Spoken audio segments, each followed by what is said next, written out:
Los momentos tengan todos ustedes. Continúo con los videos sobre el diluvio universal, la historia del diluvio universal. ¿Qué pasó realmente? ¿Qué fue lo que pasó después del diluvio universal? Después pasó lo de Babel, hace unos 200 años después, y todas las familias lingüísticas iniciaron y se dispersaron por el mundo. Estamos viendo las familias de Cam, una de ellas es la afroasiática. Esta familia es muy importante actualmente, bueno, pues siempre fue importante, pero fue muy importante en la historia de los cananeos, de los bereberes y de los egipcios, de los chádicos, de los omóticos, de los cusíticos. Es una historia muy interesante de los afroasiáticos. Los que extendieron más su nombre por todo el Mediterráneo fueron los fenicios, descendientes de los cananeos, y vamos a ver historias muy importantes. ¿Qué pasó con ellos? ¿Por qué la maldición hacia los cananeos? ¿Por qué después queda liberada esa maldición por parte de Jesús? Veamos pues algunos comentarios interesantes sobre estos pueblos. Las lenguas afroasiáticas son el antiguo egipcio, que luego se convirtió en copto, que hasta la fecha sigue, el proto-bereber, que luego se convirtió en bereber, y en guanche, que es el idioma de las Islas Canarias, y el numidio oriental. El cusítico, que es el que está al sur del Nilo, pues, donde nace el Nilo, que es el central, oriental, septentrional y meridional. La chádica, que está muy influenciada por grupos de indoeuropeos que atravesaron Egipto y que se fueron con este grupo, que son los Masa occidental, Blue Mandara oriental, están fundamentalmente en el norte de Camerún y Chad y Nigeria. El omótico, que son pequeños pueblos que están en el sur del Nilo, meridional y septentrional, y el cananeo, que dio lugar a 4 idiomas: fenicio, amonita, moabita y edomita. Todos estos idiomas han sido ya están, se puede decir, ya no existen, existieron, pero ya actualmente están extinguidos. La lengua bereber, el proto-bereber se distinguió en bereber, que se dividió en 4 familias: la oriental, la septentrional, la occidental y la tuareg. La septentrional, el atlas, cabileño y senati. Y el senati dio lugar al rif, que fueron principalmente los que entraron e invadieron España en el siglo VIII de nuestra era, pero ya antes habían tenido incursiones hacia la península ibérica. Entonces, los senati son los bereberes que invadieron España apoyando a los musulmanes, a los árabes que se habían convertido al idioma musulmán. Después del diluvio universal, una vez que Noé fue salvado en el arca junto con su familia, se presenta un fenómeno muy curioso, muy especial, que es que Noé, el patriarca que vive sobre el arca, se embriaga. Y su hijo Cam entra y conoce la desnudez de su padre. ¿Qué significa esto? Pues puede significar muchas cosas. Algunos dicen que conoció, o sea, que se acostó con su propia madre y de ahí se engendró Canaán.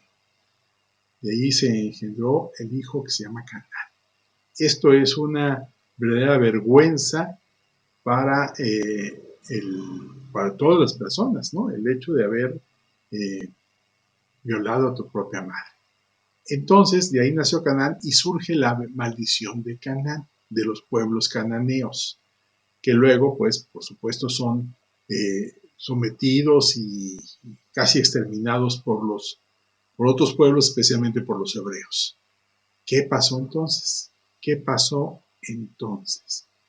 Esta maldición, que expresión sobre los cananeos, tiene que ver mucho también con su forma y su cultura religiosa, que era el sacrificio de niños.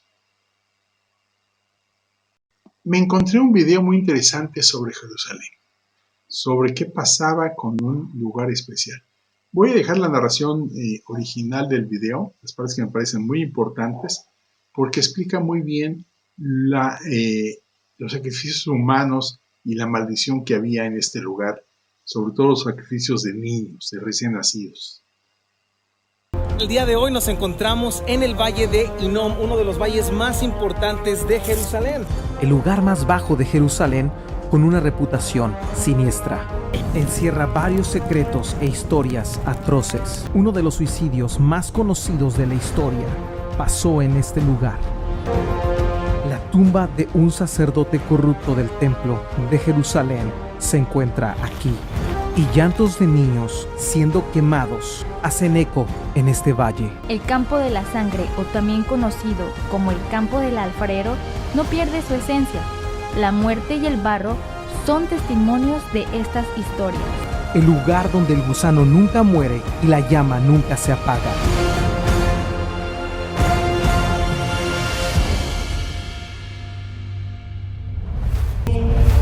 Antes de la conquista del rey David, los jebuseos habitaban la ciudad, y a pesar de que Israel tuvo instrucciones claras que al conquistar la tierra no debían rendir culto a los dioses cananeos, dieron sus hijas a los hijos de ellos. Pero la peor parte es que comenzaron a rendir culto a sus dioses. En las escrituras hebreas aparece aproximadamente 9 veces la palabra Tofet. Con este nombre también era conocido este valle en tiempo de los reyes. Las vocales en la forma hebrea que forman la palabra Tofet han sido tomadas del sustantivo hebreo boshet, que significa vergüenza o cosa vergonzosa, debido a la naturaleza de este lugar.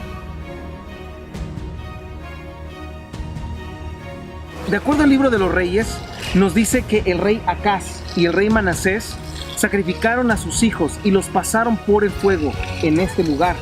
Después de la reforma de Josías, este rey que era temeroso de Dios desmanteló el servicio a Tofet en este valle. Hablando de Tofet, Jeremías entregó en este lugar el mensaje de Dios al pueblo de Judá y dice lo siguiente: y han edificado los lugares altos de Tofet, que está en el valle del hijo de Hinnom, para quemar al fuego a sus hijos y a sus hijas, cosa que yo no les mandé, ni subió en mi corazón. Por tanto, he aquí vendrán días, ha dicho Jehová, que no se diga más Tofet ni valle del hijo de Hinnom, sino valle de la matanza, y serán enterrados en Tofet por no haber lugar. Y serán los cuerpos muertos de este pueblo para comida de las aves del cielo y de las bestias de la tierra, y no habrá quien las espante. El profeta Jeremías predicó con un énfasis muy importante en desmantelar este lugar, porque este lugar había sido un lugar de profanación al nombre de Jehová. Recordemos que Jehová había puesto su nombre en esta ciudad específicamente.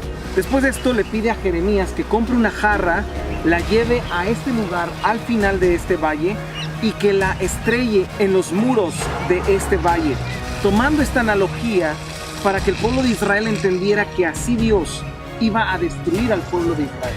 Algo curioso con lo que nos encontramos en este lugar es que gente viene a practicar lo que Jeremías también llegó a hacer en su momento: estrellar vasijas de barro contra las paredes de este valle. Y aquí están los remanentes de estas vasijas, que mucha gente viene a hacer lo que el profeta Jeremías hizo en su momento.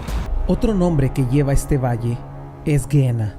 Es la forma latina inglesa del hebreo Geinom, Valle de Hinnom. En el Nuevo Testamento designa el lugar donde los muertos serán juzgados y castigados después de la muerte. En el Nuevo Testamento hace una distinción entre el Hades, morada de los muertos, que es temporal, y Gehenna, que es permanente. En la antigüedad, el Valle de Gehenna se usó metafóricamente para designar un lugar de fuego inextinguible. En este valle, encontrando en tiempos antiguos huesos de personas, de niños que habían sido quemados, que habían sido sacrificados a Moloch, y después de esto puestos los huesos en vasijas, como en muchas tradiciones cananeas así lo hacían.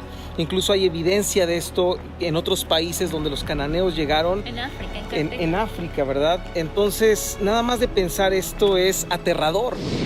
En Cartago, Túnez, en 1921, se descubrió un cementerio de infantes, y cuando los arqueólogos estudiaron las evidencias, muchos concluyeron que se trataba de recién nacidos sacrificados a Baal. Los participantes usaban sustancias alucinógenas Así, los padres traían al recién nacido al altar. Allí, el sonido de los tambores aumentaba, tratando de disimular los gemidos del niño mientras era pasado por el fuego. En el norte de Israel se encontró una vasija que contenía restos humanos, y el resultado del escáner fue increíble. Era un esqueleto de un recién nacido. ¿Será que existen estas prácticas en pleno siglo XXI? Y si es así, ¿de qué forma? O peor aún, ¿a cambio de qué? Esta práctica aún existe. Hay padres sacrificando voluntariamente a sus hijos en algunos hospitales o en algunas instituciones que promueven el aborto. Es triste cómo instituciones promueven el aborto como algo natural y no sabemos que estamos entregando a nuestros hijos de forma voluntaria a estas acciones despiadadas y sin amor. Eso significa realmente el sacrificio que se le pide a Abraham, que sacrifica a su hijo. Es la abolición de los sacrificios de los hijos. Cuando Dios le pide a Abraham que sacrifique a su hijo, le está pidiendo lo que piden todos los dioses. Y precisamente Dios le dice, no se trata de sacrificar hijos, no se vuelve a sacrificar hijos. Los hijos no se sacrifican, se lucha para que vivan ellos. Y en ese momento queda abolido el sacrificio. Y una cosa más, también por esa negación de sacrificio, todos los pueblos de la tierra serán bendecidos, inclusive los cananitas. Todos los pueblos de la tierra serán bendecidos por esa promesa que se le hace a Abraham, a partir, por supuesto, de la venida de Jesús.